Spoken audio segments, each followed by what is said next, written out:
அலைக்கும் வரஹ்மத்துல்லாஹி வபரகாத்துஹு. அல்ஹம்துலில்லாஹ். ஐவேளை தொழுகை என்னும் இபாதத்தை பற்றி நாம் தெரிந்து கொள்வோம்.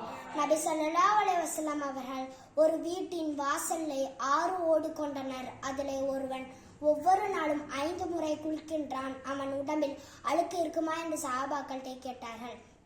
அதுக்கும் சஹாபாக்களும் இருக்காது என்றார்கள்.